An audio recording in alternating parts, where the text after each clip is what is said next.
Students, how are you? सब बढ़िया? Good morning, good afternoon, good evening, good night all of you. चलिए आज हम वेक्टर 11th क्लास के वेक्टर को स्टार्ट करते हैं। और जैसे कि आप जानते हैं फिजिक्स में वेक्टर का बहुत सारा रोल है। वेक्टर के बगैर आप force, displacement, angular momentum, linear momentum, moment of inertia किसी भी टॉपिक को क्लियर नहीं कर पाएंगे। तो वेक्टर को लेके चलते हैं, हम बात करते हैं फिजिकल क्वांटिटी हमारी कितनी टाइप्स की होती है। एक हमारी जो फिजिकल क्वांटिटी है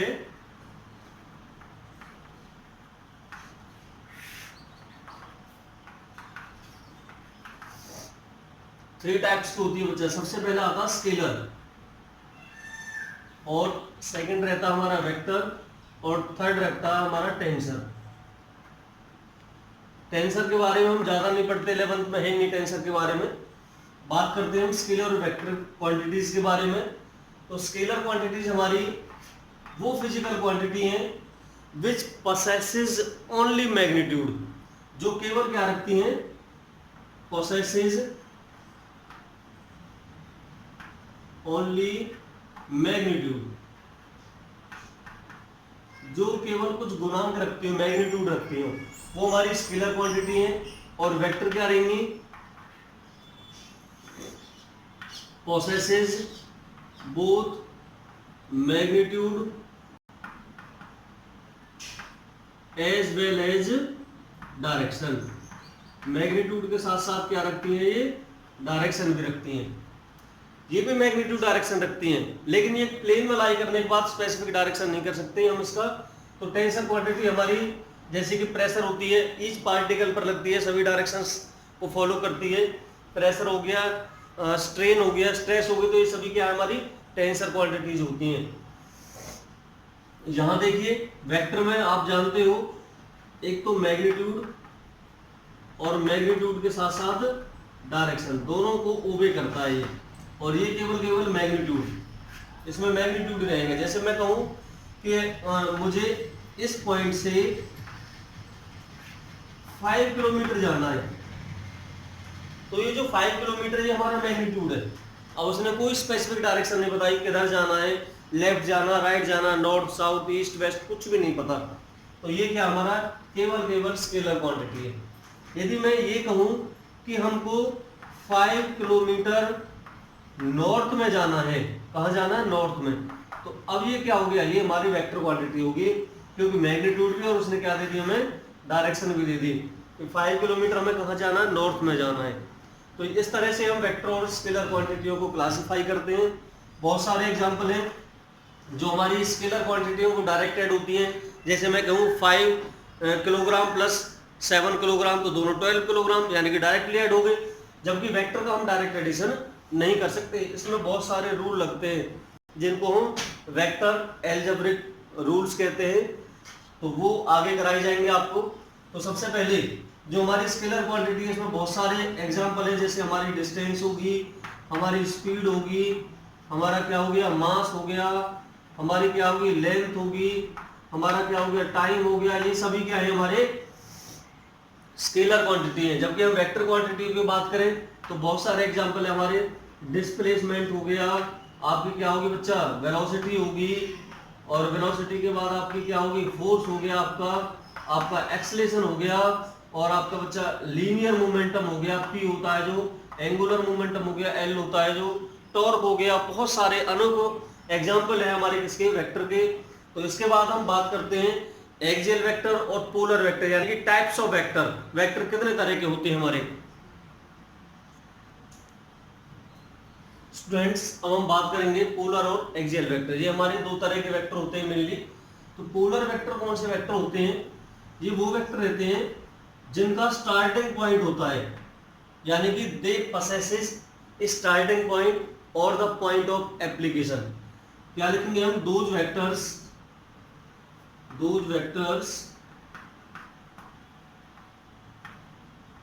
which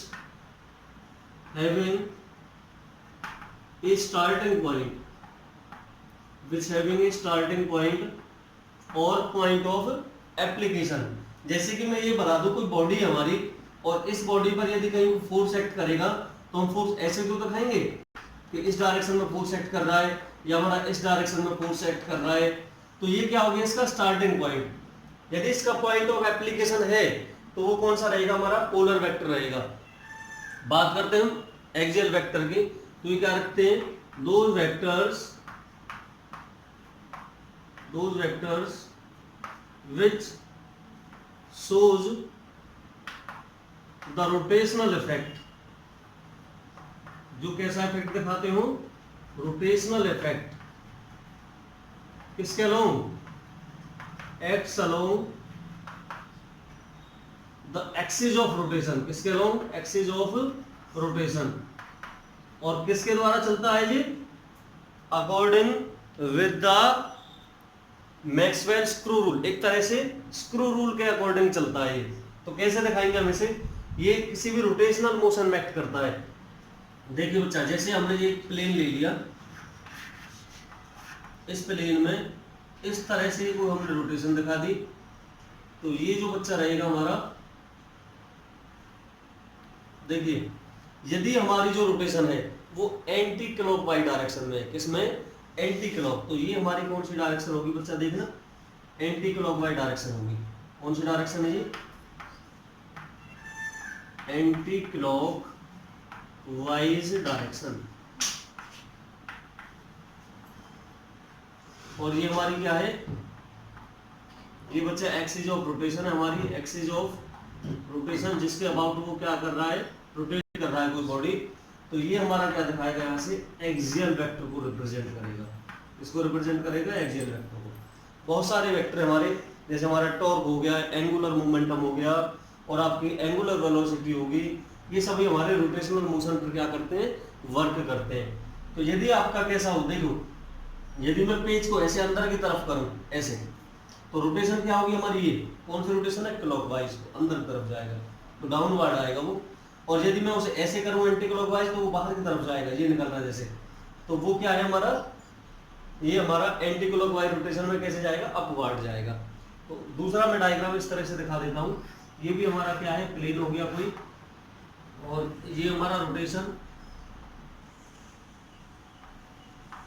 ये हमारा क्या है, आपका एक्सिस है रोटेशन वाला, axis of rotation, axis of rotation हो गया। और यदि आपकी बॉडी इस तरह से, ये कौन सा मोशन हो गया हमारा, ये हमारा हो गया क्लॉकवाइज, कौन सा हो गया, क्लॉकवाइज डायरेक्शन, ये हमारी क्लॉकवाइज डायरेक्शन होगी। और ये हमारा क्या है बच्चा, एक्सियल वेक्टर, कौन सा वेक्टर हो गया, एक्सियल वेक्टर हो गया। तो इस तरह से हम टॉर्क भी दिखा सकते हैं, एंगुलर मोमेंटम, और आपका क्या हो गया, एक एंगुलर वेलोसिटी। बहुत सारे वेक्टर हमारे किस पर डिपेंड करते हैं, एक्सियल वेक्टर पर। तो पोलर वेक्टर, एक्सियल वेक्टर आपके दोनों हो चुके हैं। अब हम बात करेंगे some types of vectors, some definition vector algebra. ये हमारे मेनली 9 टाइप्स के वेक्टर हैं, equal vector, unequal vector, collinear, coplanar, coinitial, unit vector, localised, non localised, null या जीरो वेक्टर। तो सबसे पहले हम बात करते हैं बच्चा, इक्वल वेक्टर क्या होता है। ये नेम से क्लियर है सारे। देखिए इक्वल वेक्टर का मतलब क्या है, दोज वेक्टर्स, डेफिनेशन आप नोट कर लें, those vectors which having equal magnitude and in same direction, जो आपका मैग्नीट्यूड भी सेम रखता हो और डायरेक्शन भी सेम रखता हो। दोज वेक्टर which possesses या which having equal magnitude and lies in same direction, वो हमारे क्या रहते हैं, इक्वल वेक्टर्स। जैसे कि मैं एग्जांपल के तौर पे ले लूं कि बच्चा ये हमने क्या ले लिए, कोई 2 वेक्टर ले लिए, ये हमारा ए वेक्टर है कोई, और ये हमारा कोई बी वेक्टर है। ये भी हमारा 5 सेंटीमीटर है नॉर्थ में, और ये भी हमारा 5 सेंटीमीटर है नॉर्थ में। अब दोनों की डायरेक्शन भी सेम होगी नॉर्थ, और दोनों का मैग्नीट्यूड भी सेम हो गया, तो हम कह सकते हैं in figure vector A and B are unequal vector. Second पर चलते हैं बच्चा, कौन सा, अनइक्वल वेक्टर। तो अनइक्वल वेक्टर क्या होगा हमारा, अनइक्वल वेक्टर और इसी का दूसरा नाम नेगेटिव वेक्टर भी हम पढ़ते भी आ रहे हैं, नेगेटिव वेक्टर। अनइक्वल वेक्टर क्या रहेगा, यानी कि those vectors which having equal magnitude, जिनका मैग्नीट्यूड तो इक्वल हो बट पोसेसेस अपोजिट डायरेक्शन, लेकिन दोनों के डायरेक्शन क्या हो, अपोजिट हो। मैंने एक वेक्टर ये ले लिया ए और एक वेक्टर बच्चा मैंने इस तरह से ले लिया बी। एक वेक्टर हमारा 10 सेंटीमीटर का है और बी वेक्टर भी हमारा 10 सेंटीमीटर का, लेकिन दोनों की डायरेक्शन क्या है, अपोजिट है। दोनों की डायरेक्शन क्या है, अपोजिट। तो मैं क्या कहूंगा यहां से बच्चा कि जो ए वेक्टर है वो इक्वल है minus of the B vector. A vector is equal to negative of B vector. तो इसको हम नेगेटिव वेक्टर भी कह सकते हैं और अनइक्वल वेक्टर भी कह सकते हैं कि मैग्नीट्यूड तो सेम हो लेकिन डायरेक्शन अपोजिट हो एक दूसरे से। बात करते हैं थर्ड की, कोलिनियर वेक्टर। कोलिनियर क्या होगा बच्चा, कोलिनियर वेक्टर यानी कि ऐसे वेक्टर जो जिनका मैग्नीट्यूड इक्वल भी हो सकता है और अनइक्वल भी हो सकता है, but they lies in a same line या they are parallel with each other, एक दूसरे के पैरेलल हो या एक ही लाइन में एक्ट कर रहे हो, उस तरह के वेक्टरों को हम क्या बोलते हैं, कोलिनियर वेक्टर। जैसे कि एक वेक्टर ये ले लिया मैंने, एक वेक्टर ये ले लिया, एक वेक्टर ये ले लिया, this is the vector A, this is vector B and this is vector C. ये ले लिया मैंने 10 सेंटीमीटर, ये ले लिया मैंने 5 सेंटीमीटर और ये ले लिया मैंने 15 सेंटीमीटर। अब सभी का मैग्नीट्यूड क्या है, इक्वल भी हो सकता है अनइक्वल भी हो सकता है, डिफरेंट डिफरेंट है, लेकिन लाइज इन सेम डायरेक्शन या लाइज इन एक फिक्स स्ट्रेट लाइन, एक ही लाइन में एक्ट कर रहे हो, तो वो क्या कहेंगे, हमारे कोलिनियर वेक्टर कहलाएंगे। तो in this figure vector A B and C are collinear vector. अब हम बात करते हैं बच्चा कौन सा, कोप्लेनर वेक्टर। तो जो फोर्थ पर हम चलेंगे कोप्लेनर, नेम से क्लियर हो रहा है, कोप्लेनर वेक्टर। को माने एक जैसा, प्लेनर का मतलब एक ही प्लेन में लाई करने वाले, ऐसे वेक्टर जो एक ही प्लेन में लाई करते हों। अब बात करते हैं प्लेन की। प्लेन क्या होता है, दो डायमेंशन से मिलकर के हमारा प्लेन बनता है। एक्स एक्सिस वाई एक्सिस से प्लेन बनेगा, वाई एक्सिस जेड एक्सिस से प्लेन बनेगा और जेड और एक्स से प्लेन बनेगा। कोई भी दो एक्सिस ले लो आप, लेट अस सपोज मैं एक बच्चा दो एक्सिस ले लेता हूं, एक्स एक्सिस और वाई एक्सिस। अब इन ये क्या बन गया, हमारा एक्स वाई प्लेन बन गया। इस प्लेन में जितने भी वेक्टर आएंगे वो सभी क्या कहलाएंगे, हमारे कोप्लेनर वेक्टर। कोई वेक्टर ऐसे भी ले सकता हूं मैं वेक्टर ए, कोई वेक्टर ऐसे भी ले सकता हूं मैं वेक्टर बी, कोई वेक्टर ऐसे भी ले सकता हूं मैं वेक्टर सी। तो इसमें मोर देन 3 4 कितने भी वेक्टर आ सकते हैं जो एक ही प्लेन में लाई करते हो। These are called coplanar vector. तो मैंने आपको इक्वल वेक्टर, अनइक्वल वेक्टर का मतलब नेगेटिव वेक्टर, कोलिनियर, कोप्लेनर अभी तक 4 टाइप कराई है। कोइनिशियल वेक्टर, कोइनिशियल वेक्टर। अब देखिए कोइनिशियल का मतलब क्या है, वो वेक्टर्स जिनका इनिशियल यानी कि स्टार्टिंग पॉइंट सेम हो, those vector which possesses same initial point, जिनका इनिशियल पॉइंट क्या हो, सेम हो।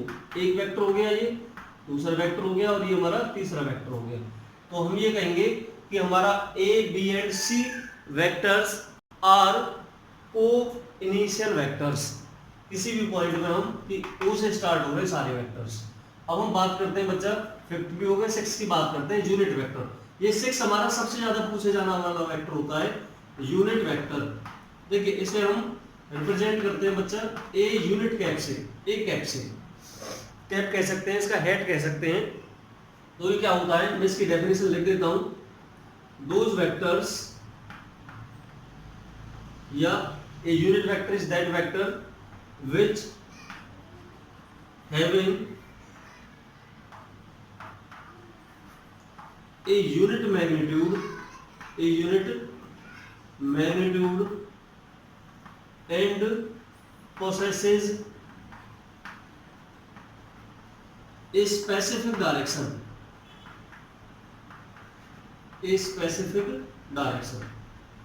इसे हम क्या बोलते हैं, एक यूनिट वेक्टर, और इसे हम ए कैप से रिप्रेजेंट करते हैं, यानी कि it is denoted by A cap. इस तरह से ए कैप से इसे क्या करते हैं, हम रिप्रेजेंट करते हैं। तो इसका क्या फॉर्मूला रहेगा यूनिट वेक्टर का, इसका फॉर्मूला रहता है vector upon magnitude of vector, magnitude of vector. कहने का मतलब बच्चा ए वेक्टर अपॉन वेक्टर का मैग्नीट्यूड, या फिर इसे हम ए वेक्टर अपॉन केवल ए कहते हैं, डायरेक्शन हट जाती है जब हम मैग्नीट्यूड लेते हैं। मैग्नीट्यूड का मतलब इसका मॉडुलस।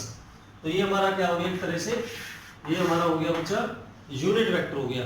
तो यूनिट वेक्टर को इनिशियल वेक्टर। अब हम बात करते हैं लोकलाइज्ड, नॉन लोकलाइज्ड और नल वेक्टर की।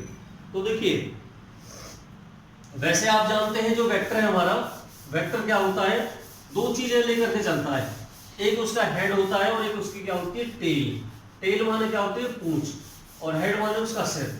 तो वेक्टर को हम ऐड कैसे करते हैं वो हम नेक्स्ट वीडियो में बताएंगे कि किस तरह से हेड से हेड को अटैच करते हैं, टेल से टेल को अटैच करते हैं, या हेड टेल को करते हैं, टेल हेड को करते हैं।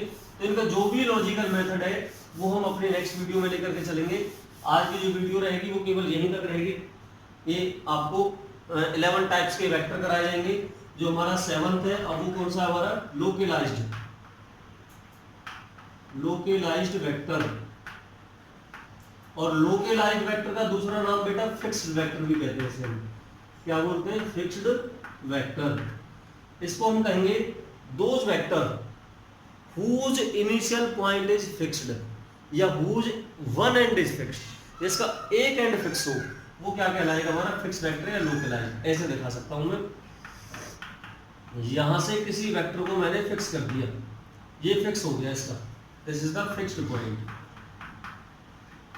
तो ये हमारा कौन सा बन जाएगा, that is the localized vector, जो ए वेक्टर होगा। दूसरा हम करते हैं नेक्स्ट कौन सा, नॉन लोकलाइज्ड वेक्टर। 8 पर आ जाएगा हमारा नॉन लोकलाइज्ड वेक्टर, और इसका दूसरा नाम है बच्चा फ्री वेक्टर। क्या है, फ्री वेक्टर, दूसरे नाम से भी पूछ सकता है।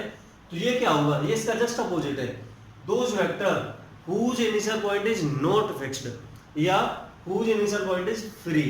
तो वो क्या आ जाएगा हमारा फ्री वेक्टर हो जाएगा इस तरह से। अब ये क्या हो गया हमारा फ्री वेक्टर हो गया, इनिशियल पॉइंट का इनिशियल कोई फिक्स नहीं है। नेक्स्ट करते हैं हम नल वेक्टर या जीरो वेक्टर। जीरो वेक्टर ये हमारा कौन सा रहेगा, ये हमारा वो वेक्टर है कि जिसका या तो कह सकते हैं मैग्नीट्यूड जीरो हो, या कह सकते हैं ओवरऑल रिजल्टेंट जिसका जीरो आ जाए, वो क्या कहलाएगा हमारा जीरो वेक्टर कहलाएगा।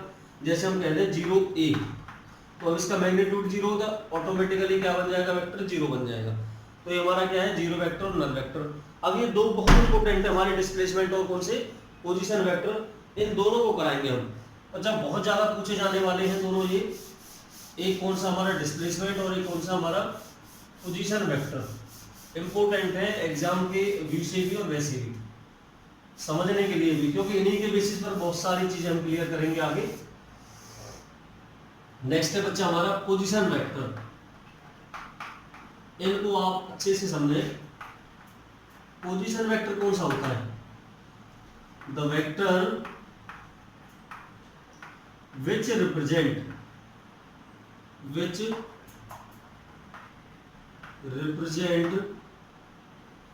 The position of any object from the reference frame या origin। रेफरेंस फ्रेम को क्या बोल सकते हैं, ओरिजिन भी बोल सकते हैं। इस तरह से ये हमने को क्या ले लिया बच्चा एक्स वाई, और ये कौन सा हो गया जेड। अब ये हमने 3 डायमेंशन ज्योमेट्री ले ली। यहां पर कोई पी पॉइंट है हमारा, और जो पी पॉइंट है बच्चा ओरिजिन से किस डिस्टेंस पर है, ये आर इसका क्या है, पोजीशन वेक्टर है।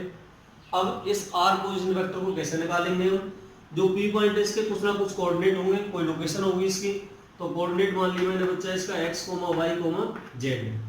तो जो r हमारा पोजीशन वेक्टर रहेगा, या कह सकते हैं OP जो पोजीशन वेक्टर रहेगा, जो हमारा OP वेक्टर है वो किसके को रहेगा, r वेक्टर के, और कितना रहेगा वो xi plus yj plus z के।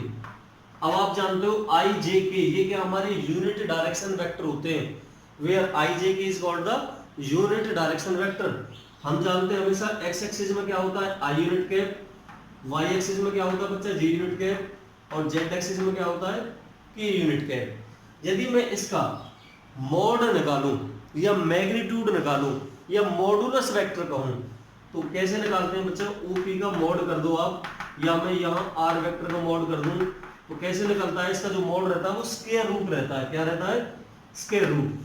तो x का स्क्वायर हो जाएगा बच्चा, प्लस y का स्क्वायर हो जाएगा, प्लस z का स्क्वायर हो जाएगा। यदि ये क्वांटिटी नेगेटिव भी होती तो स्क्वायर से जब हम इसे ओपन करते हैं तो ये पॉजिटिव बन जाती, यानी कि कभी भी जो मैग्नीट्यूड आएगा या कभी भी जो मॉड आएगा वो नेगेटिव नहीं हो सकता, वो कैसा होता है, हमेशा पॉजिटिव रहता है।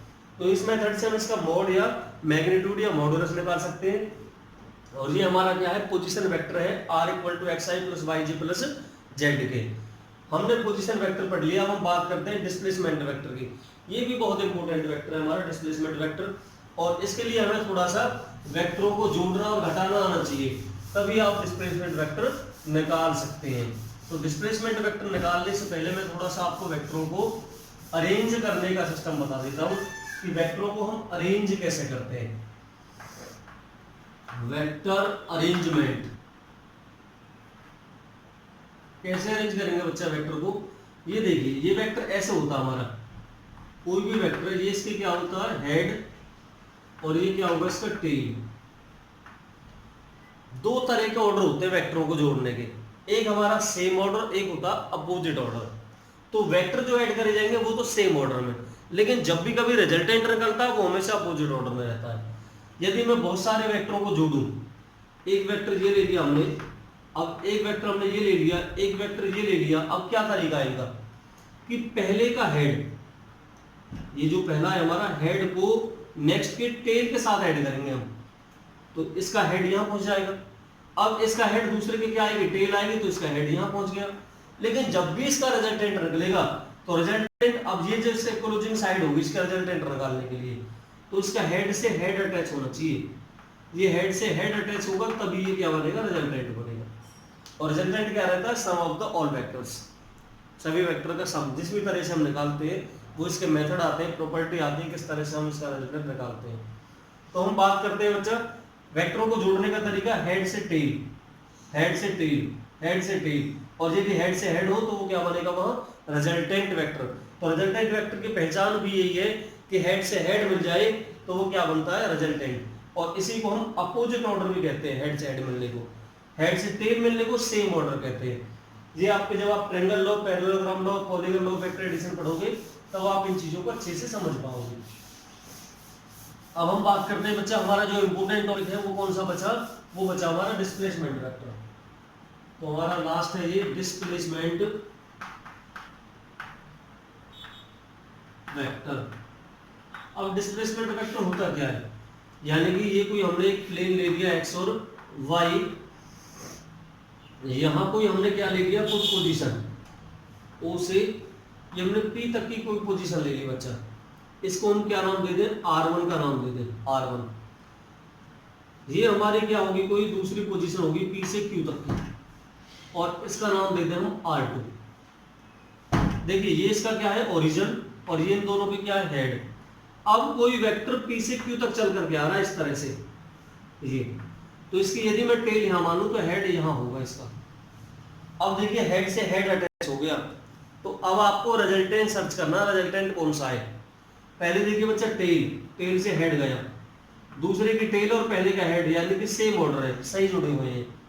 यहां देखना इसका हेड और इसका हेड, इसका टेल इसका टेल, यानी कि ये जो बनेगा आपका ये रिजल्टेंट बनेगा, कौन सा, OQ।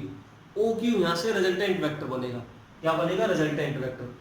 और डिस्प्लेसमेंट वेक्टर कौन सा बना, PQ। तो PQ तो है आपका डिस्प्लेसमेंट वेक्टर। क्या है बच्चा, डिस्प्लेसमेंट वेक्टर। कैसे निकालेंगे इसे हम, रिजल्टेंट जो हमेशा रहता है वो रहेगा हमारा sum of the all other vectors. कौन कौन से, OP वेक्टर और प्लस बच्चा कौन सा, PQ वेक्टर, इनके सम के इक्वल रहता है। हमें निकालना क्या, PQ डिस्प्लेसमेंट, तो PQ को यहीं रहने दो, इसे इधर ले आओ, तो कितना हो जाएगा, OQ vector minus OP vector is equal to PQ vector के। और ये हमारा क्या रहता है, डिस्प्लेसमेंट वेक्टर। क्या है हमारा, डिस्प्लेसमेंट वेक्टर। अब देखिए यदि मैं इसके कोऑर्डिनेट बच्चा x1, y1 लेता हूं और इसके कोऑर्डिनेट में x2, y2 लेता हूं तो इसके अकॉर्डिंग से ये कितना होगा, x एक्सिस में हमेशा i यूनिट कैप और y एक्सिस में हमेशा j यूनिट कैप रहता है। यदि मैं इसे और ओपन करूं तो इसके कोऑर्डिनेट लेगा बच्चा q के कितने x2 और y2, तो इसके कितने हो जाएंगे, यदि मैं डिस्टेंस के अकॉर्डिंग देखूं तो इसमें से ये घट रहा है, यानी कि x2 माइनस x1 कितना होगा हमारा, x2 माइनस x1 और इनटू में कितना i यूनिट कैप, क्योंकि x वाली है, x वाली में i आता है, माइनस दूसरा कौन सा आएगा हमारा y2 minus y1 into j unit cap और बराबर किसके बच्चा ये कौन सा pq, तो ये हमारा किसका आ गया, pq के इक्वल आ गया। ये हमने क्या निकाल लिया यहाँ से, डिस्प्लेसमेंट वेक्टर निकाल लिया। क्या निकाल लिया, डिस्प्लेसमेंट वेक्टर। या फिर मैं ये भी कह सकता हूँ कि जो हमारा pq है वो इक्वल किसके रहेगा, यदि मैं यहाँ इनकी वैल्यू रख दूं, pq देखिए OP की वैल्यू क्या हमारी, OP की R2, तो R2 वेक्टर माइनस OP की वैल्यू कितनी है R1 वेक्टर, ये भी मैं कह सकता हूँ। तो ये भी और ये भी हमारे डिस्प्लेसमेंट वेक्टर हैं। हमने यहाँ पर इनको कोऑर्डिनेट के फॉर्म में लिख दिया है। इनकी यदि वैल्यू रख दें हम x2 और x1 की जो भी वैल्यू हो, y2 y1 की जो भी वैल्यू हो, ये वैल्यू हम यहाँ से निकालेंगे। इसकी वैल्यू कितनी है, इसकी वैल्यू कितनी है, इसकी वैल्यू कितनी है, ये ग्राफिकल मेथड से हम x1 y1 की वैल्यू निकाल करके हम डिस्प्लेसमेंट वेक्टर इसका निकाल सकते हैं।